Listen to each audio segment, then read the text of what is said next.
Before we start, make sure you subscribe to the channel and hit the like button. It takes just a second, and it helps this message reach more people who need it. You don't need big expenses to stay broke. A $1 habit can do it. The idea sounds exaggerated, almost like a motivational cliché designed to scare you into saving money. But the truth is far more unsettling. The forces that sabotage your long-term financial goals are not traumatic events, not impulsive $1,000 splurges, and not the moments when you clearly know you're making a bad decision. The real threat is quieter, smaller, harder to detect. It's the accumulation of tiny actions, unquestioned, unexamined, repeated.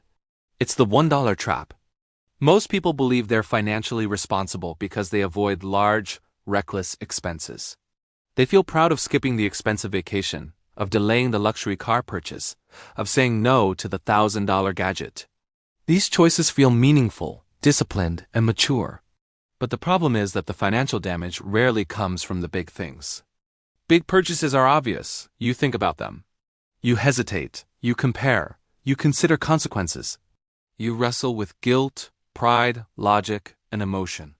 Eventually, you make a choice, and that choice, good or bad, is only one event. But a $1 purchase is not an event, it's a pattern. And patterns build identities. Identities build habits.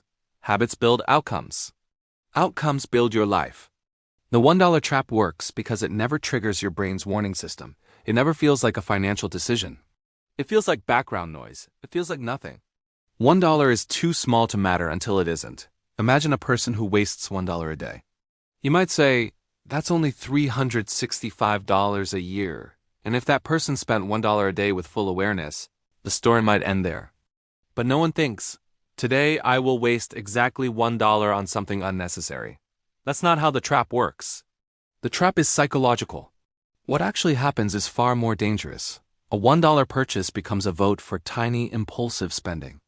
A vote becomes a pattern becomes a habit becomes a default, and a default becomes a destiny. A single dollar never exists alone. It comes attached to meaning. It comes loaded with justifications. It carries messages like, it's just $1. It's harmless. I deserve a treat. This is cheap. Who cares? I'll start saving tomorrow. This won't affect anything. And the worst one of all, I'll do better when I have more money. That belief, I'll change later, is the financial equivalent of a slow leak in a tire.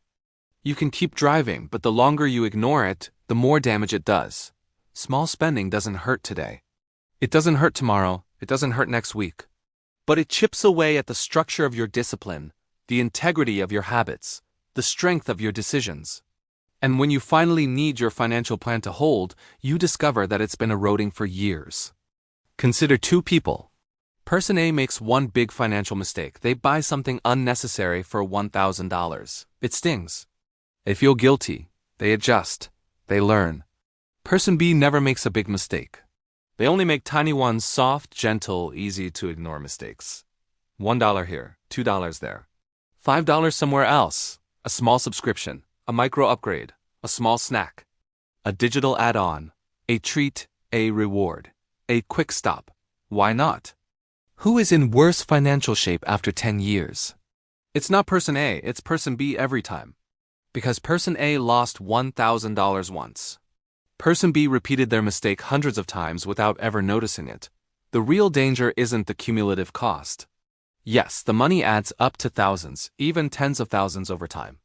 But the money is not the core issue. The deeper damage is psychological.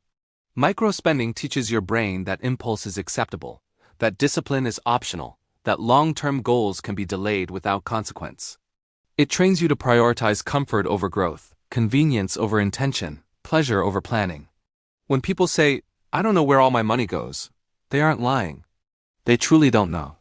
Because the money didn't disappear in memorable chunks, it faded away in dozens of forgettable decisions that never felt important enough to track. This is why so many people with stable incomes still feel financially stuck. Not because they're irresponsible, not because they don't know how to save, but because they have built a financial identity around the idea that small doesn't matter. And once that belief settles into your identity, it becomes self-fulfilling.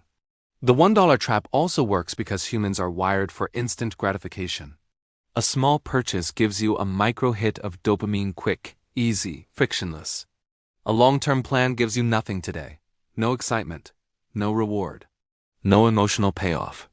The brain chooses the present over the future every time unless you actively intervene. So the $1 trap isn't about money. It's about psychology. It's about the brain's natural preference for comfort, instinct, and immediacy. It's about emotional micro-decisions that feel harmless but accumulate into long-term cost. A $1 mistake doesn't destroy you in a moment. It destroys you in silence, bit by bit, day by day, until the habit becomes stronger than your goals. And that's the point where people look at their situation and say, I can't believe how far behind I am. But the truth is, they didn't fall behind suddenly. They drifted behind slowly, one tiny step at a time. The $1 trap isn't powerful because of the money involved.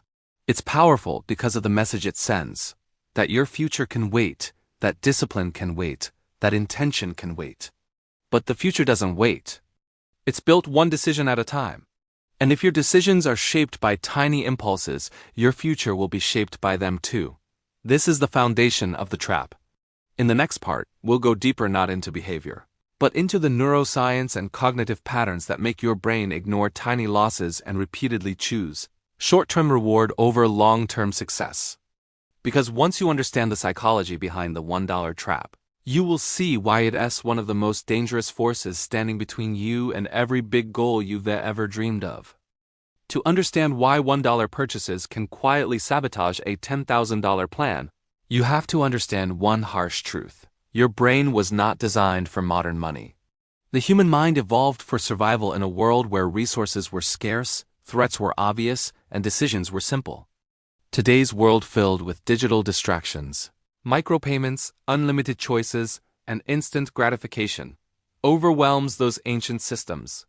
And when old wiring meets modern temptation, predictable patterns emerge.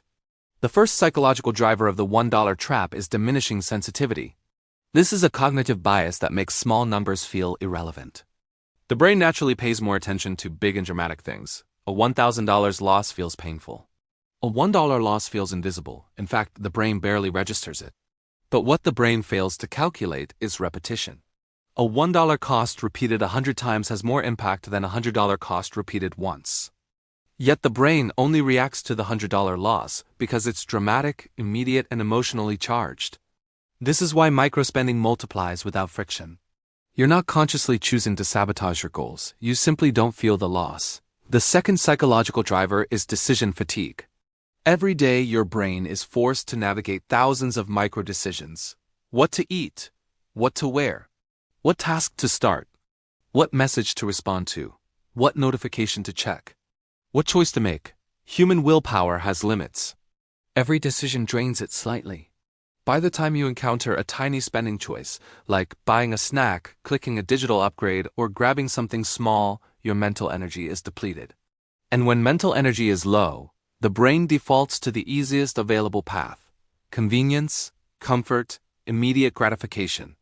A $1 purchase is the easiest decision in the world. There is no cognitive tension, no analysis, no emotional conflict. You say yes because saying yes saves energy. The decision is not about money, it's about mental exhaustion. And the more exhausted you are, the more vulnerable you become to these micro-leaks. The third driver is habit loops, a concept made famous in behavioral psychology. A habit loop consists of three elements: cue, routine, and reward. In the context of micro-spending, the cue might be boredom, stress, a notification, a commercial, a moment of waiting, or simply passing by something inexpensive. The routine is buying the small, unnecessary item. The reward is a spike of dopamine, small but instant. The repetition of this loop builds automaticity. Eventually, the behavior becomes so ingrained that the decision bypasses conscious thought completely. You buy things without deciding to buy them. You spend money without intentionally choosing to spend it. The action becomes reflexive. The fourth driver is temporal discounting, the tendency to undervalue future outcomes compared to immediate pleasure. This bias makes the future feel distant, abstract, and less important than the present. A $10,000 goal feels heavy, distant, complex, and disconnected from your daily life. But a $1 treat feels real, emotional, and available right now.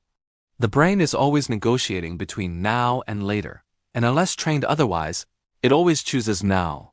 The fifth driver is identity reinforcement. Every small action you take reinforces an identity. Every time you spend impulsively, you reinforce, I am someone who spends. Every time you delay saving, you reinforce, I am someone who starts later.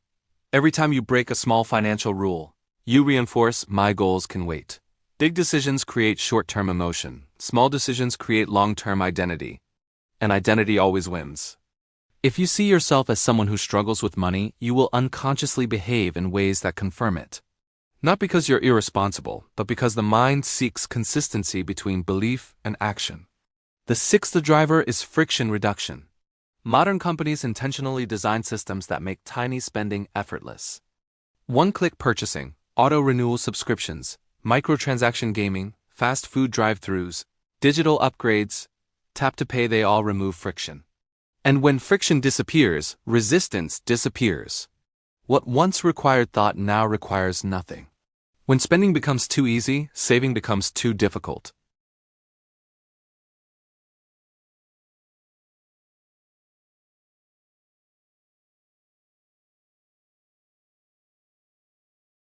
The brain prefers frequent small hits over infrequent big ones, even if the math doesn't make sense.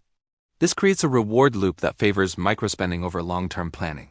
The eighth driver is loss aversion blind spots. Loss aversion tells us that losses hurt more than equivalent gains feel good. But this bias is only triggered when the loss is noticeable. A $1 loss is beneath the threshold of emotional pain. It doesn't activate the system. The brain protects you from big losses but completely ignores tiny ones. Unfortunately, tiny losses accumulate faster than big ones. Together, these psychological forces form a perfect storm. They bypass awareness. They bypass intention. They bypass critical thinking. They operate quietly, automatically, predictably. This is why intelligent, disciplined, hardworking people still fail financially, not because they lack ability, but because they misunderstand the battlefield. They think the enemy is the big expense. But the real enemy is the swarm of tiny impulses that fly under the radar. When people finally decide to pursue a big financial goal, like building a $10,000 emergency fund or investment account, they arrive to the battle, already weakened by years of micro-leaks. Their discipline feels shaky. Their habits feel unreliable. Their follow-through feels inconsistent. And they wonder why. It's not because they're incapable. It's because they have been unconsciously training the wrong muscle for years. The muscle of small indulgence instead of small discipline. In the final part, you will learn how the $1 trap destroys even the strongest $10,000 plan, and more importantly, the strategies to reverse the psychological patterns, rebuild a stronger financial identity, and create a system where micro-habits work for you instead of against you. A $10,000 goal is not achieved by making a handful of big decisions. It's achieved by making hundreds of small ones. This is why the $1 trap is so destructive. Your financial future is shaped more by the tiny habits you repeat daily than by the major choices you make occasionally. To build the future you want, you must first protect your goals from the micro-leaks that dilute discipline and weaken intention. The first way microspending destroys long-term goals is through goal erosion. Every time you make a tiny unnecessary purchase, you send a signal to your brain that the long-term goal is flexible. Goals require rigidity. They require structure. They require emotional weight. When you break a rule, just this once, you teach your mind that the rule isn't real. And once a rule loses authority, it collapses. A $10,000 plan can survive a major expense, but cannot survive the erosion of its rules. The second danger is identity dissonance. You cannot build a big financial future with a small spending identity. When your actions contradict your goals, your identity splits. One part of you wants financial success. Another part wants immediate comfort. Identity conflict always ends the same way, with inconsistency. This inconsistency weakens confidence. And when confidence collapses, discipline collapses with it. The third danger is compounding delay. Every $1 indulgence pushes your goal further away by a tiny amount. The distance feels trivial, but delay compounds the same way money does. A small drift today becomes a larger drift tomorrow. Eventually, the goal becomes distant enough that motivation fades. You don't abandon the goal consciously, you simply let it fade into the background of your life. The fourth danger is habit corruption. Habits operate like streams of water. Once a path is formed, water flows naturally. Microspending carves a path of impulse, reward, convenience, and justification. When you try to build saving habits on top of corrupted spending habits, the new habits struggle to take hold. The old path is too deep. But here's the good news. The same forces that trap you can liberate you. Microhabits can destroy a plan. But microhabits can also build a plan. You don't need radical change. You need consistent, tiny change. The first solution is the microdiscipline protocol.